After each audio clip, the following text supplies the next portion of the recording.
ಬೆಳಗಾವಿ ಕೇಂದ್ರ ಬಸ್ ನಿಲ್ದಾಣದ ಬದಿ ಇರುವ ಬೀದಿ ವ್ಯಾಪಾರಿಗಳ ಅಂಗಡಿಗಳನ್ನು ಪಾಲಿಕೆ ಅಧಿಕಾರಿಗಳು ಯಾವುದೇ ಸೂಚನೆ ನೀಡದೆ ತೆರವುಗೊಳಿಸಿರುವುದನ್ನು ಖಂಡಿಸಿ ರಿಪಬ್ಲಿಕ್ ಆಫ್ ಇಂಡಿಯಾ ಹಾಗೂ ಸಮತಾ ಸೈನಿಕ ದಳ ಬೆಳಗಾವಿ ಜಿಲ್ಲಾಧಿಕಾರಿ ಕಚೇರಿ ಎದುರು ಪ್ರತಿಭಟನೆ ನಡೆಸಿದರು.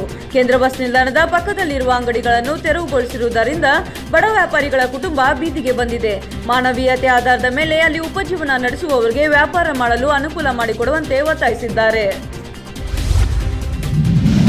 ಚುನಾವಣೆಯ ಸಂದರ್ಭದಲ್ಲಿ ಹಳ್ಳಿ ಹಳ್ಳಿಗೆ ರಸ್ತೆ, ಮನೆ ಮನೆಗೆ ನೀರು ಎಂದು ಭರವಸೆಯ ಘೋಷವಾಕ್ಯದೊಂದಿಗೆ ಪ್ರಚಾರ ಮಾಡುತ್ತಿದ್ದ ಲಕ್ಷ್ಮೀ ಹೆಬ್ಬಾಳ್ಕರ್ ನುಡಿದಂತೆ ನಡೆಯುತ್ತಿದ್ದು, ಗ್ರಾಮೀಣ ಕ್ಷೇತ್ರದಲ್ಲಿ ರಸ್ತೆ ಕಾಮಗಾರಿಗಳ ಪರ್ವ ಆರಂಭಿಸಿದ್ದಾರೆ.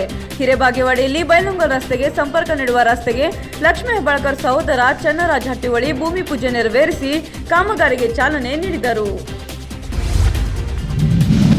ತ್ರಿವಿಧ ದಾಸೋಹಿ ಡಾಕ್ಟರ್ ಶಿವಕುಮಾರ ಸ್ವಾಮೀಜಿ ಅವರು ಲಿಂಗೈಕ್ಯರಾದ ನೋವಿನಲ್ಲಿ ಶೋಕಾಚರಣೆ ನಡೆಸುತ್ತಿದ್ದ ಸಂದರ್ಭದಲ್ಲಿ ಸಮಾಜ ಕಲ್ಯಾಣ ಇಲಾಖೆ ಸಚಿವ ಪ್ರಿಯಾಂಕ್ ಖರ್ಗೆ ಸಂವಿಧಾನ ಸಂಭಾಷಣೆ ಕಾರ್ಯಕ್ರಮದಲ್ಲಿ ಭಾಗಿಯಾಗಿರುವುದನ್ನು ಖಂಡಿಸಿ ಬಿಜೆಪಿ ಕಾರ್ಯಕರ್ತರು ಬೆಳಗಾವಿಯಲ್ಲಿ ಪ್ರತಿಭಟನೆ ನಡೆಸಿ ಜಿಲ್ಲಾಧಿಕಾರಿಗಳಿಗೆ ಮನವಿ ಸಲ್ಲಿಸಿದರು. ಮೂಡಲ್ಗಿ ತಾಲೂಕಾ ಕೇಂದ್ರವಾಗಿ ವರ್ಷಗಳು ಕಳೆದರೂ ಸ್ಥಳೀಯ ಪುರಸಭೆ ಅಧಿಕಾರಿಗಳು ಇನ್ನೂ ಗೋಕಾಕ್ ತಾಲೂಕು ಎಂಬ ನಾಮಫಲಕ ಇಟ್ಟಿರುವುದು ಸ್ಥಳೀಯರಿಗೆ ಗೊಂದಲ ಉಂಟು ಮಾಡಿದೆ. ಹನಿ ಟ್ರ್ಯಾಪ್ ಮೂಲಕ ಉದ್ಯಮಿಯೋರ್ವನಿಗೆ ಕೆಡ್ಡ ತೋಡಿದ ಮಹಿಳೆ ಸೇರಿ ಮೂವರನ್ನು ಪೊಲೀಸರು ಬಂಧಿಸಿರುವ ಘಟನೆ ವಿಜಯಪುರ ಜಿಲ್ಲೆಯಲ್ಲಿ ನಡೆದಿದೆ. ಕಳೆದ ಡಿಸೆಂಬರ್ 18ರಂದು ಉದ್ಯಮಿ ಸುನಿಲ್ ಪಾಟೀಲ್ರನ್ನು ಫೇಸ್ಬುಕ್ ಮೂಲಕ ಬೆಳಗಾವಿ ಮೂಲದ ಮಹಿಳೆ ಪರಿಚಯಿಸಿಕೊಂಡಿದ್ದಳು.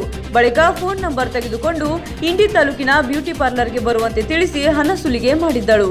ಈ ಕುರಿತು ಇಂಡಿ ಪೊಲೀಸ್ ಠಾಣೆಯಲ್ಲಿ ಉದ್ಯಮಿ ದೂರು ದಾಖಲಿಸಿದ್ದರು. ಕಾರ್ಯಾಚರಣೆ ನಡೆಸಿದ ಪೊಲೀಸರು ಆರೋಪಿಗಳನ್ನು ಬಂಧಿಸಿದ್ದಾರೆ. ಈ ಬಾರಿಯ ಲೋಕಸಭೆ ಚುನಾವಣಾ ಫಲಿತಾಂಶ ಅತಂತ್ರವಾಗಲಿದ್ದು, ಯಾವ ಕ್ಷೇತ್ರಕ್ಕೂ ನಿಚ್ಚಳ ಬಹುಮತ ಸಿಗುವುದಿಲ್ಲ ಎಂದು ಸಿ ವೋಟರ್ ಸಮೀಕ್ಷೆ ಹೇಳಿದೆ. ಇನ್ನು ಕರ್ನಾಟಕದಲ್ಲಿ ಬಿಜೆಪಿ 14, ಕಾಂಗ್ರೆಸ್ 11 ಮತ್ತು ಜೆಡಿಎಸ್ಗೆ 3 ಸ್ಥಾನಗಳು ಸಿಗಲಿವೆ ಎಂದು ತಿಳಿಸಿದೆ.